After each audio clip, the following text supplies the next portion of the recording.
নমস্কার বন্ধুরা, আমি আপনাদের বন্ধু ডক্টর শ্রী সুব্রত।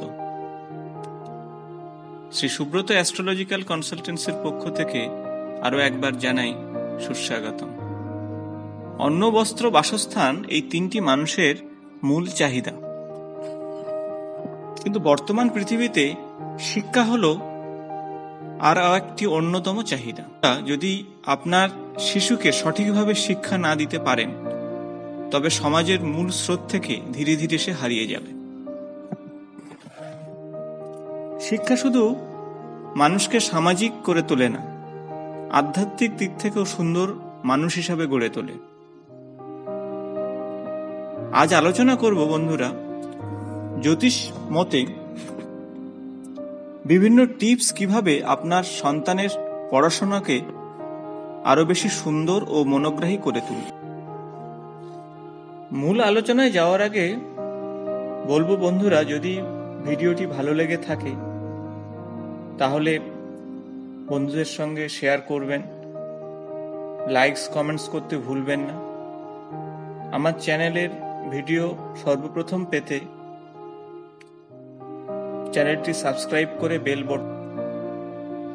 যদি আপনার সন্তান বা বাচ্চা পড়াশোনাতে অমনোযোগী হয়, তবেই সবুজ বর্ণের কোনো পর্দা পড়ার ঘরে রাখুন।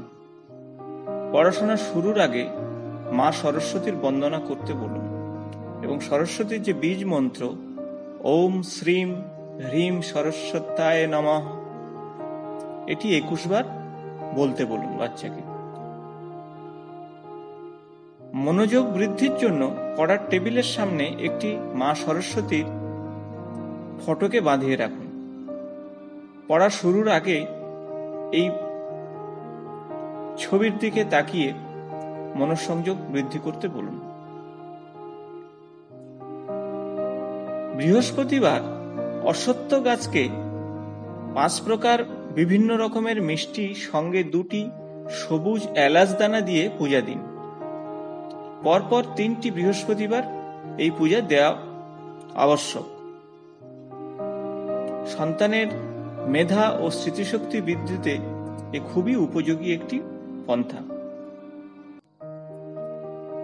আপনার সন্তানের কুণ্ডলিতে যদি বৃহস্পতি খারাপ থাকে, তাহলে আপনার বাচ্চাকে বলুন বাড়ির বয়োজ্যেষ্ঠদের সম্মান করতে। এতে বৃহস্পতি তুষ্ট হবেন এবং আপনার বাচ্চার জ্ঞানের পরিধি বৃদ্ধি পাবে। আপনার বাচ্চার পড়াশোনায় মনোযোগ ও স্মৃতিশক্তি বৃদ্ধির জন্য চৌকোনা একটি তামার টুকরোকে গলার চেনের সঙ্গে পরিয়ে দিন।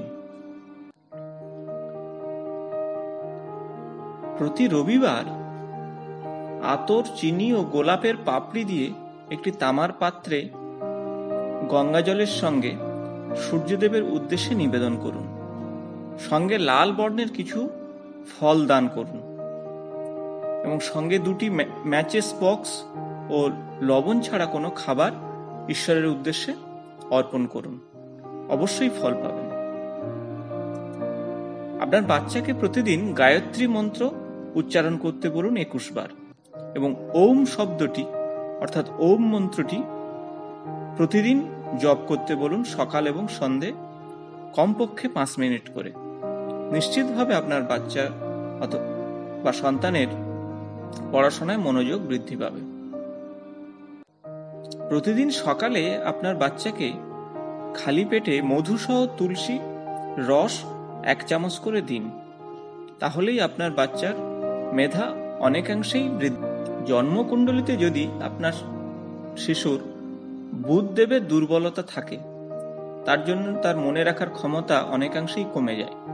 এই সমস্যা থেকে বের হতে গণেশ দেবকে পূজা করুন।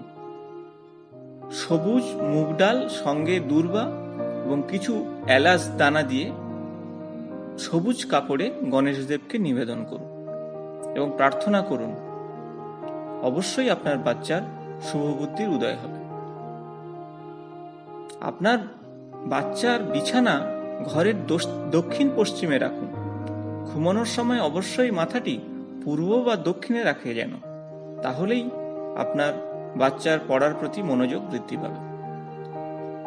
বাচ্চার পড়াশোনার ঘর এবং ঘরে রাখা যেসব আসবাবপত্র রয়েছে দেওয়াল থেকে কমপক্ষে 4 থেকে 5 ইঞ্চি দূরে রাখুন। এর ফলে ওই ঘরে পজিটিভ শক্তি ঢুকতে সুবিধা হবে এবং আপনার বাচ্চার মেধার উন্মেষ ঘটবে। আপনার বাচ্চার পড়ার টেবিলটি এমনভাবে রাখুন যাতে আপনার বাচ্চা পূর্ব কিংবা উত্তর বা উত্তর পূর্ব দিকে মুখ করে থাকে। এতে আপনার শিশুর পড়ার প্রতি আগ্রহ অনেকাংশেই বৃদ্ধি পেতে পারে। শনিদেব হলেন ন্যায়দাতা, কোনো অন্যায়কে সে বরদাস্ত করে না। তাই আপনার বাচ্চার কুণ্ডলিতে যদি শনিদেব নিচস্থ থাকে অর্থাৎ সমস্যা থাকে তাহলে তো অবশ্যই, না হলে অবশ্যই বলবেন যে বাচ্চাকে সর্বদা সত্যি কথা বলতে, কখনো মিথ্যা কথা যেন না বলে, চুরি করার বিষয়টা থেকে দূরে থাকতে বলবেন, গরিব মানুষকে সাহায্য করতে বলবেন এবং অভুক্ত মানুষকে খাওয়াতে সাহায্য করতে বলবেন। এই শিক্ষাগুলো দিলে শনিদেব তুষ্ট হয় এবং আপনার বাচ্চার মঙ্গল কামনায়। যদি আপনার বাচ্চার জন্মকুণ্ডলিতে শুক্রদেবের অবস্থান খারাপ থাকে তাহলে বাচ্চার ক্রিয়েটিভিটির বিষয়ে আগ্রহ থাকবে না, অর্থাৎ আঁকা, গান, নাচের প্রতি খুব বেশি তার ইচ্ছাগুলো থাকবে না। সেক্ষেত্রে বাচ্চাকে সাবুদানা খাওয়ান এবং বাচ্চাকে খুব রঙিন রংচঙে পোশাক পরার জন্য বলুন এবং কিনে দিন। কখনো অনুজ্জ্বল বর্ণের পোশাক তাকে দেবেন না।